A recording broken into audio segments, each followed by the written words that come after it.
झीलों की नगरी से प्यार भरा नमस्कार। मैं गोविंद लाल और उदयपुर आप देख रहे हैं मेरे चैनल भक्ति शक्ति संस्कृति और फेसबुक पेज असत्य पर सत्य की विजय।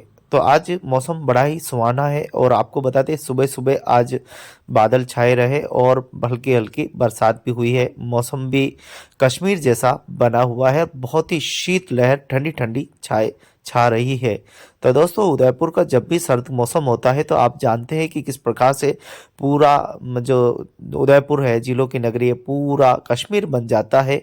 चाहे वो आप नगरों का हाल देखें तो भी ये का ये हाल आपको देखने को मिलेगा। दोस्तों ये है झीलों की नगरी की सबसे प्राचीनतम जो नगर है वो है आहड़ सभ्यता का नाम तो आपने सुना ही होगा, जो हजारों साल पुरानी सभ्यता है जो कि किसी कारण नष्ट हो गई थी। उस जमाने में भी लोग रहा करते थे। तो चलिए यहाँ मिलते हैं स्पेशल आलू बड़े, आप खाना न भूलें। यहाँ मिल जाएगी आपको तमाम आपके भक्ति से घंटियाँ वंटियाँ बजाने का और ढोलक मजीरे सब यहाँ पर आपको मिल जाएंगे, क्योंकि ये प्राचीनतम बाजार है और ये पूरा गंगू कुंड का स्थान है जहाँ पर प्राचीनतम मटकों का मेला और हर प्रकार के यहाँ पे मेले आयोजित किए जाते हैं। तो ये उदयपुर की दृष्टि से जो सामाजिक धार्मिक साहित्यिक दृष्टि से बहुत ही महत्वपूर्ण मेले यहाँ आयोजित किए जाते हैं।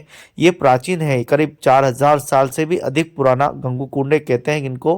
गंगसेन राजा ने इस गंगू कुंड का निर्माण किया था। उसके बाद ये सभी छतरिया राजा महाराजाओं की समाधि स्थल है। जो राजा महाराजा उनका अंतिम समय होता था तो यहीं लाकर उनको जो है समाधि दी जाती है और वो परंपरा आज भी निभाई जाती है।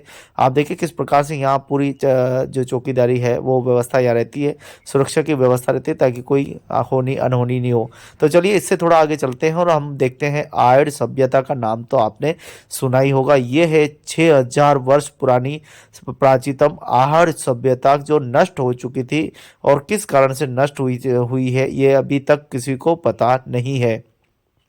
आसमान से मिट्टी गिरी या धरती से मिट्टी ऊपर निकली, अभी तक भी वैज्ञानिक भी हैरत अंगेज है। अभी तक कोई प्रमाण नहीं है क्या हुआ क्या नहीं हुआ। तो ये पूरा वो सभ्यता है जहां उदयपुर में झीलों की नगरी में भी आहड़ सभ्यता के पिलीबंगा लोथल और हड़प्पा सभ्यता के अवशेष यहाँ पे भी दिखाई देते हैं। तो दोस्तों झीलों की नगरी में ये सभ्यता होना भी बहुत ही महत्वपूर्ण है, इसीलिए यहाँ वैज्ञानिक वगैरह हमेशा आते रहते हैं और नई नई तकनीकी खोज भी करते रहते हैं। तो झीलों की नगरी में आज बड़ा ही सर्द मौसम है और मैं आपको आज सावरिया सेठ के मंदिर पे लेकर चल रहा हूँ। दूरी बहुत है लेकिन दोस्तों वीडियो में बने रहिए, आपको एक से बढ़कर एक अच्छे वीडियो आपको देखने को मिलेंगे और आपको ये भी समझ में आएगा कि रास्ते में क्या कुछ नया निर्माण हो रहा है और किस प्रकार की जो विकास की चेतना वो चल रही है उसकी जानकारी भी आपको इसी वीडियो में मिलने वाली। तो बने रहिए। ठोकर चौराहे से हम अब चलने वाले हैं सीधे राणा प्रताप नगर की ओर और हम देखेंगे कि आगे क्या हमें दिखाई देता। तो दोस्तों ये देखिए किस प्रकार से खूबसूरत से दृश्य है और झीलों की नगरी में ट्रैफिक बढ़ता जा रहा है।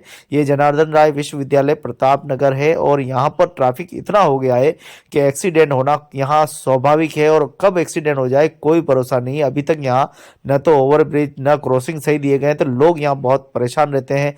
इससे थोड़ा हम आगे निकलेंगे तो ये पूरा आप देख पा रहे हैं किस प्रकार से बेड़वास का ये पूरा एरिया है और उससे हम आगे निकलेंगे और आपको बताएंगे कि क्या कुछ यहाँ पर विकास हो रहा है। पहले तो मुझे भी विश्वास नहीं हुआ, फिर लगा कि शायद एशिया का सबसे बड़ा चौराया उन झीलों की नगरी में बन रहा है। वास्तव में चौराया जब पहले हम देखते थे तो इस चौराहे पे इतना कुछ ज़्यादा नहीं था, लेकिन अब धीरे धीरे ये चौराया जो है विकसित होता जा रहा है। उस चौराहे पे मैं आपको लेके चल रहा हूँ। हालांकि अभी तो हम उसी के आसपास में ही हैं, लेकिन आप बने रहिए क्योंकि प्रताप नगर से जस्ट आगे देबारी के मोड़ पर वह चौराया हमें मिलने वाला है। और देखिए जगह जगह गर्म कपड़ों की जो है दुकानें लगी हुई है, वहां से हम गर्म कपड़े भी ले सकते हैं। तो वास्तव में हम पहुंच गए उस चौराहे पे। ये देखिए एक छोर इधर जा रहा है, पता ही नहीं चलता है कि किसको किधर जाना है, कौन कहाँ जाएगा। तो मुझे ऐसा लगा कि ये एशिया का सबसे बड़ा चौराया है। इतना बड़ा चौराया विशाल चौराया है, किधर से जाएं कहाँ जाएं कुछ समझ में नहीं आ रहा है। और आपको बता दें कि इससे थोड़ा सा आगे गाटा वाली माता जी, जो कि बहुत ही प्रसिद्ध स्थान है, माँ चामुंडा का स्थान है और गाटा वाली माता जी के नाम से बहुत ही प्राचीनतम स्थान में से एक है। आपको बता दें कि जब राजा महाराजा जब युद्ध लड़ रहे थे, संघर्ष करते, तो जगह जगह मातेश्वरी के मंदिर, हनुमान जी के मंदिर, शिव के मंदिर स्थापित किए जाते थे, ताकि देवी शक्तियाँ और ईश्वरी शक्तियाँ जो है दुश्मनों का सामना करे और उसका संबल जो है लोगों को प्रदान करे, वीरों और महावीरों को शक्ति प्रदान करे, ऐसा लोगों का मानना है। आप कभी भी देखेंगे, किसी भी गांव में जाएंगे तो आपको बिल्कुल नुक्कड़ पे हनुमान जी का मंदिर या महादेव जी का मंदिर आपको कॉलोनी के अंदर सबसे पहले मिलेगा। ये हमारी, ये जो मेवाड़ की है, भारत की है और राजस्थान की है, सभी पूरे भारतीय व्यवस्था है और ये निरंतर कई कालांतरों से चली आ रही व्यवस्था है। तो आप देखिए किस प्रकार से धीरे धीरे एक सृजन और एक चेतना हो रही है और एक भक्ति की चेतना भी यहाँ हो रही है, सांस्कृतिक चेतना हो रही है। लोग अपने